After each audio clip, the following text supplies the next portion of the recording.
Last night, Jimmy Kimmel Live erupted into chaos when Samuel L. Jackson confronted the host over a racially insensitive joke, resulting in one of the most shocking walkouts in late-night television history and leaving viewers demanding accountability.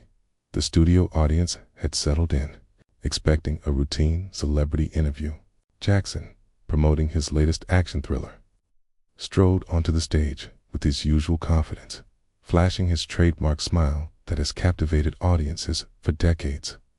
Thunderous applause greeted him as he took his seat across from Kimmel, who seemed unusually animated, almost jittery in energy that seasoned viewers might recognize as a warning sign. Sam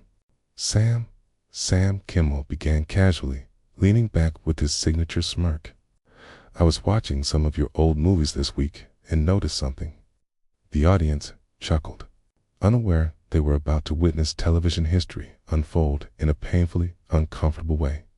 Jackson, ever professional, maintained his composure despite Kimmel's subtle condescension. "Oh yeah, what's that, Jimmy?" he asked, his voice carrying the gravitas that commands respect. Kimmel, sensing a comedic opening, pressed on. "Well, I noticed in a lot of your roles you play really intense, angry characters. Is that natural talent, or do you dig into personal experiences to find that rage?" The studio fell silent. Even crew members in the background sensed the shift. Jackson's expression remained steady, but those familiar with him noticed the subtle tightening around his eyes and a slight forward lean, signaling he was no longer in casual conversation mode. "I'm sorry, what exactly are you implying, Jimmy?" Kimmel, either oblivious or ignoring the warning signs, continued. "Oh, come on, Sam. You know what I mean, the whole angry black man thing? It's kind of your brand, right? I mean, you've made a career out of it. That whole 'I've had it with these snakes on this plane' energy." The audience's nervous laughter quickly died as they grasped the implication. Jackson leaned back, hands folded, studying Kimmel with the intensity of a predator. The silence stretched for what felt like an eternity, though it was likely only 5 seconds. "My brand," Jackson repeated slowly, his voice dropping to a dangerous whisper. "Jimmy, I think you might want to reconsider what you just said." Kimmel, seemingly intoxicated by a false sense of control, doubled down. "I'm just saying you're really good at it. The whole intimidating thing, you don't even have to act. It probably just comes naturally, right?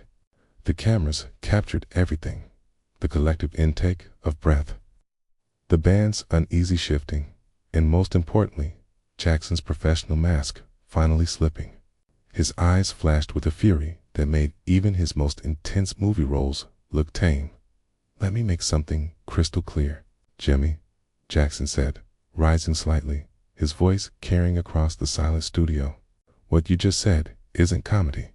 It's ignorance wrapped in a punchline. I won't sit here and let you reduce my 30-year career to a racist stereotype for your audience's entertainment." Tension gripped the studio. Audience members exchanged uncertain glances, unsure whether this was part of the show or a genuine confrontation. The production crew communicated frantically via headsets, unprepared for this level of conflict. Kimmel, finally sensing the gravity of the situation, attempted damage control. "Whoa, Sam, I think you're taking this too seriously. It's just jokes, man. Comedy, you know how this works." Jackson stood fully, his imposing 6 feet 3 inches frame casting a shadow over Kimmel's desk. "Just jokes," he repeated, voice rising. "Jimmy, you just spent the last 5 minutes trying to convince America that my success comes from playing into racial stereotypes, and you want to call that comedy?" The studio fell completely silent, save for the hum of the cameras capturing every second of what had come one of the most uncomfortable moments in late-night television history. Even the usually chatty audience understood they were witnessing a moment that would be talked about for years. "Look, if you can't handle a little ribbing," Kimmel began, his voice taking on a defensive edge that only made things worse, "maybe late-night television isn't for you." That was the moment everything changed. Jackson's composure, already hanging by a thread, snapped completely. And the audience was about to witness exactly why Samuel L. Jackson had become one of Hollywood's most respected and feared actors. The transformation was instant and terrifying. In a heartbeat, Jackson's demeanor shifted from controlled professionalism to an unleashed force of nature. His voice carried the weight of every character he'd ever played, every moment of earned respect, and every ounce of dignity Kimmel had just attempted to strip away. "Late-night television isn't for me," Jackson said, his laugh cold and humorless, sending chills through the studio. "Jimmy, I've been in this business since before you were even a thought in some network executive's head. I've worked with directors who understand respect, who know the difference between comedy and casual racism dressed up as entertainment."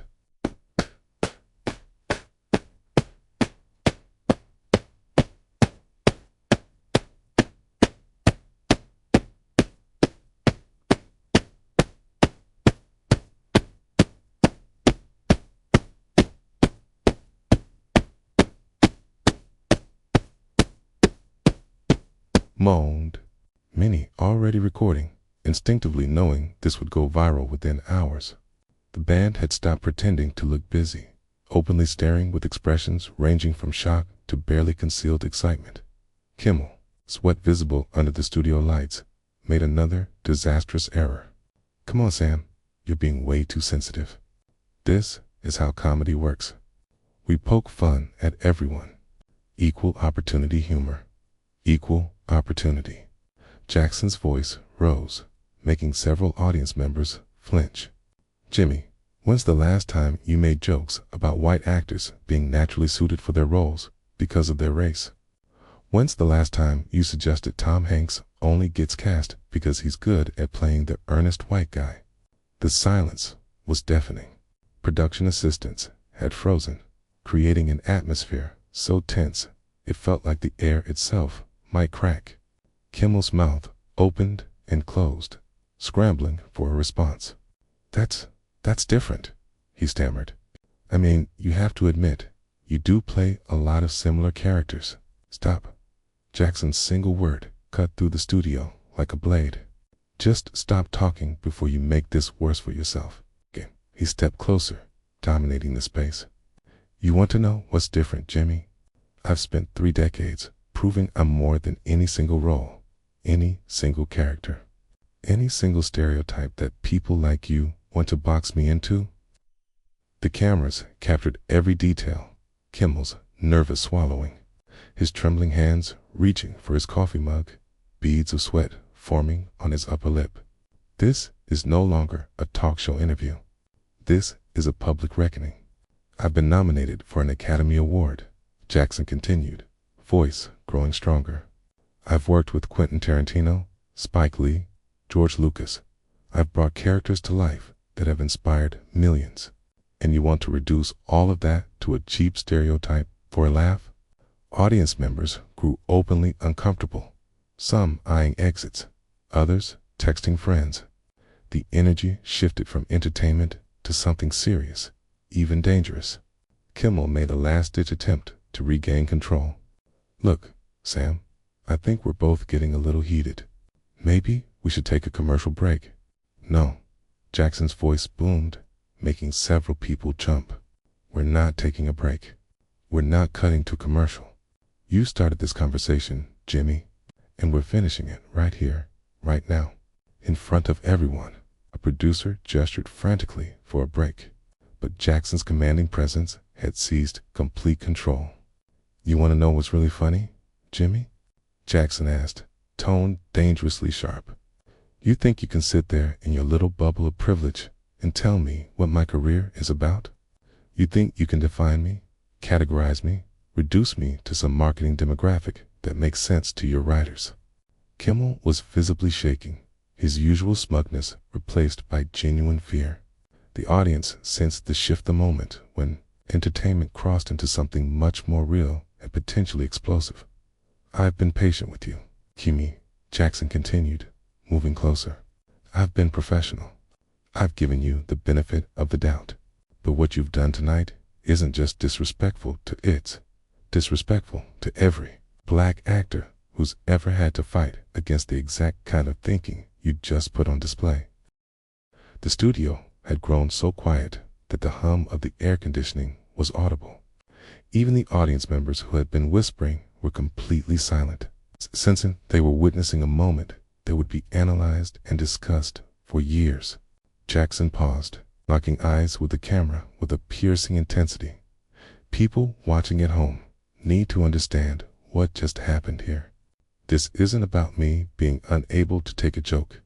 This is about a host who thinks it's acceptable to use racial stereotypes as comedy and then act surprised when he's called out. The weight of his words hung in the air like a challenge. Everyone in the studio knew that what happened next could define not just the rest of the interview, but possibly the future of the show itself. Kimmel, desperate to salvage what remained of his reputation, made the worst possible choice. With his back against the wall and his career potentially at risk, he doubled down rather than apologized. "You know what, Sam?" Kimmel said, his voice taking on a petulant edge. "I think you're making a mountain out of a molehill here. Comedy has always pushed boundaries. That's what makes it funny. If we can't joke about anything anymore, then what's the point?" The audience collectively gasped. Several people stood, some heading toward the exits, others staring in disbelief. Even the few loyal Kimmel fans looked mortified, clearly recognizing that their host had crossed a line from which there might be no return. Jackson's reaction was immediate and volcanic.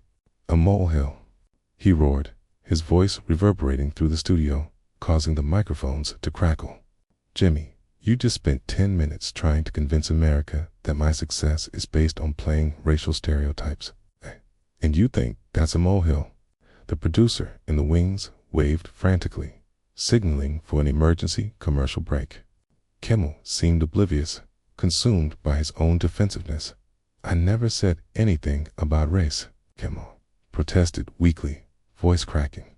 "I was talking about your acting style. You're the one who brought race into this." The studio erupted, not in applause, but in a collective sound of shock and disapproval. Audience members shook their heads, some openly expressing disgust.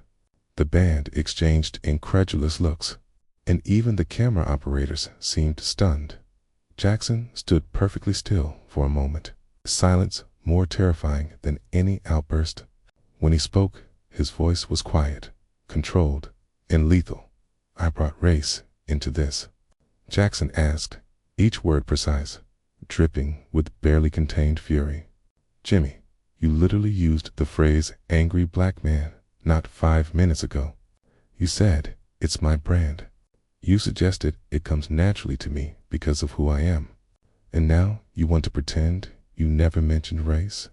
Kimmel's face went pale, beads of sweat visible under the studio lights. His usual composure had vanished, leaving a man drowning in his own mistakes. "That's not Ty didn't mean it like that," Kimmel stammered. "Now, you're twisting my words." "I'm twisting your words." Jackson's laugh was harsh and bitter. "Jimmy, there are cameras rolling. 300 people in this audience heard exactly what you said. Millions at home witnessed every word." The audience was now openly hostile. Some shouted support for Jackson. The studio atmosphere had shifted from entertainment to a public tribunal, with Kimmel as defendant and Jackson as both prosecutor and judge. "Let me ask you something, Jimmy," Jackson continued, moving closer, looming over the host. "How many black friends do you have? How many black writers work on your show? How often have you had conversations about race that didn't involve making jokes about it?" Kimmel's mouth opened and closed wordlessly. The questions hung like accusations, exposing the bubble of privilege and ignorance that had led to this moment. The audience waited, knowing no answer was coming. "That's what I thought," Jackson said with disgust. "You know your problem, Jimmy? You've been hiding behind that desk for so long, making jokes about people in situations you don't understand, that you've forgotten these are real human beings you're talking about." The studio felt like a pressure cooker, the tension almost visible. Audience members filmed on their phones, witnessing history in the making. Clips of the confrontation quickly began trending on social media. "I've given this industry everything," Jackson declared, voice rising as years of frustration poured out. "I've brought dignity to every role. I've inspired young actors, broken down barriers, and proven that talent has no color. And you want to reduce all of that to a cheap stereotype for a laugh track?" Kimmel made one final desperate attempt to regain control. "Sam, please, let's just agree to disagree. We're both passionate about what we do." "Passionate?" Jackson cut him off with a roar that froze the studio. "Jimmy, passion is what I bring to my craft every single day. Passion is months of preparation, learning every line, understanding every motivation. What you displayed tonight isn't passion. It's ignorance, arrogance, and disrespect wrapped in a fake smile and a punchline." The moment reached its breaking point. Jackson straightened to his full height, his presence dominating not just Kimmel, but the entire studio. Every eye was on him as he prepared to deliver what everyone sensed would be his final statement. "You know what, Jimmy?" Jackson said, his voice now deadly calm, more frightening than any of his earlier outbursts. "I've wasted enough time trying to educate someone who clearly doesn't want to learn. I've got better things to do than sit here and listen to you defend the indefensible." The audience held its collective breath as Jackson began removing his microphone, each movement deliberate and final.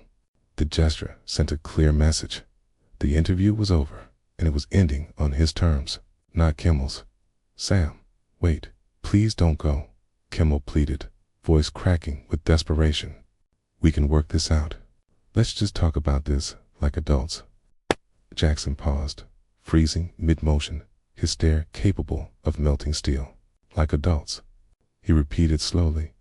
"Jimmy, adults don't hide behind 'it's just comedy' when they say something ignorant. Adults don't double down when called out. Adults apologize when they're wrong." The studio was so silent that the sound of Jackson's microphone hitting the desk echoed like a gunshot. Several audience members jumped at the noise, the sharp crack serving as an exclamation point to his words. Phones were raised, recording the historic moment that would soon be shared millions of times. "You want to know what's really sad, Jimmy?" Jackson asked, standing at his full, imposing height while Kimmel seemed to shrink further into his chair. "You had a chance tonight to have a real conversation with someone who's lived the experiences you think are funny. Instead, you treated me like a performing monkey for your audience's entertainment." Kimmel made one last feeble attempt to salvage the situation. "That's not fair, Sam. I respect you. I've always respected your work. This whole thing is just a misunderstanding. Respect." Jackson's laugh was sharp and humorless. "Respect isn't something you claim, you demonstrate it through your actions. Your actions tonight have shown everyone exactly who you really are beneath that fake Hollywood smile." The audience stirred, sensing they were about to witness a climactic moment they'd be talking about for years. Phones were poised to capture every second. Jackson turned to the crowd, dressing them with the commanding presence that had made him one of Hollywood's most respected figures. "Ladies and gentlemen, remember what you witnessed tonight. This is what happens when ignorance meets accountability. This is what it looks like when someone accustomed to getting away with casual racism is finally called out."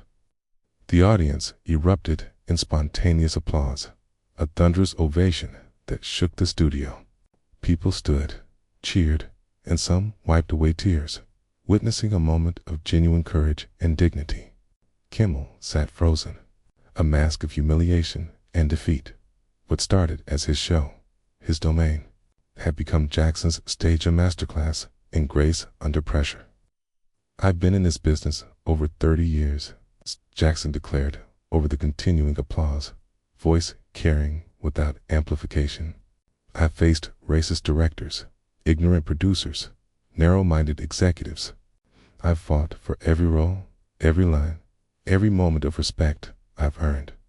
And I'll be damned if I let some talk show hosts tear down what I've built for cheap laughs." The standing ovation intensified.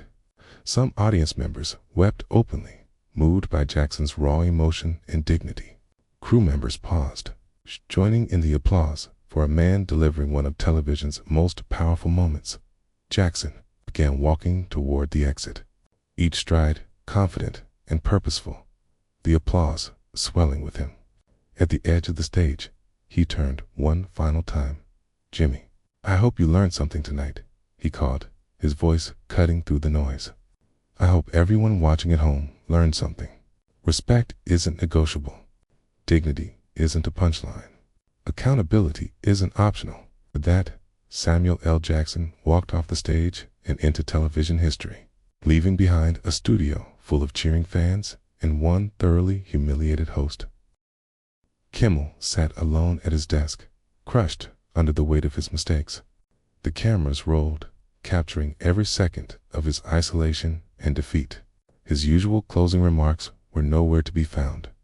Scripted jokes now seemed hollow in the wake of Jackson's authentic passion and dignity. As the applause slowly faded, audience members began filing out, many already sharing videos and reactions with the world, ensuring the moment would be remembered for years to come. Hashtags exploded across social media, with hashtag Samuel L. Jackson walkout and hashtag respect is not optional trending worldwide within minutes. The confrontation was over, but its impact had just begun. Jackson had walked away with his dignity intact and his message delivered, while Kimmel was left to face the consequences of his actions in front of millions of viewers. The entertainment industry had witnessed a seismic moment, respect and professionalism triumphing over cheap laughs and casual ignorance. The incident sparked widespread discussion about accountability in entertainment and led to lasting changes in how late-night television approaches sensitive topics. That night, Samuel L. Jackson had not only defended himself, he had struck a blow for dignity and respect that would resonate far beyond the walls of that Hollywood studio. In the end, one man's courage to confront ignorance transformed what should have been a routine promotional appearance into a defining moment, a stark reminder that some things are more important than entertainment, and that respect is never negotiable.